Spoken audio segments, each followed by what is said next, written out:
Mengawali berita pertama, pemirsa, rawannya bencana banjir di musim hujan, BPBD Kota Prabu Mulih siagakan 2 posko di Kelurahan Gunung Ibul dan Kelurahan Karangjaya. Memasuki musim penghujan di Kota Prabu Mulih, berdampak terjadi banjir di wilayah Kota Prabu Mulih. Untuk itu, BPBD Kota Prabu Mulih membentuk 2 posko siaga.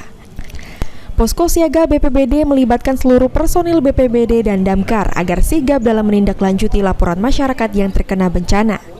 Untuk posko yang pertama berada di posko Damkar yang berada di Jalan Taman Murni Kelurahan Gunung Ibul, dan posko kedua di kantor BPBD Kota Prabu Mulih di Kelurahan Karangraja.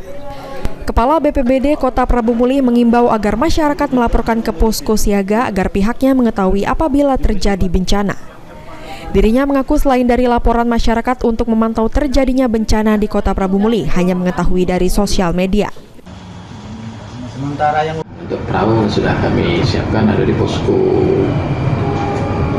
Damkar ya. Kalau personil kami 24 jam standby. Nah, mungkin Senin kayak ini ada posko di sini.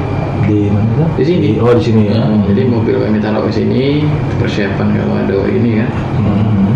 Personil 7, mobil 1 beserta peralatan. Berarti kita menerima laporan masyarakat kalau ada yang butuh di ya. Kita selalu masyarakat tahu kami langsung turun lapangan. Jadi kalau udah nanti pemberitahuan, jadi kadang ngelihatnya di IG itu lah komentarnya. Berapa banyak seluruh personil yang disiagakan ini? Seluruh personil, jadi termasuk kasihnya, beserta stafnya, termasuk yang piket, kurang lebih 90 lah, kurang lebih. Mereka bertugas bergantian ya? Nah, kalau yang untuk standby-nya sekitar 70. Nah, yang 20 itu rombongan kepala seksinya sama staf-stafnya, jadi kami turun sama-sama kan. Nah, kalau untuk daerah Prabu Mulih yang rawan banjir itu daerah mana? Yang perlu diwaspadai. Sepanjang aliran Sungai Kelekar. Berapa wilayah kelurahan? Nah, Sekarajo, Majasari, Dusun Prabu Mulih, Karangraja, terakhir di ini ya, di mana? Sindur ya. Sindur sama Kelurahan Jambai gitu. Kalau untuk dalam kota, daerah mana yang rawan banjir? Nah, dalam kota ini sebenarnya ini banyak terjadi genangan. Nah, kalau sikok lagi di ini di mana?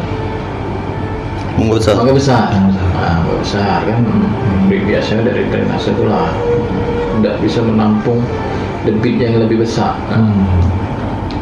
Jadi ya, himbauan kita kepada masyarakat apa yang bisa mengawasi musim hujan ini? Ya tetap sama-sama menjaga kebersihan lingkungan masing-masing, terutama jangan buang sampah sembarangan kayak di paret, di selokan, itu bisa terjadi pemampatan saluran air.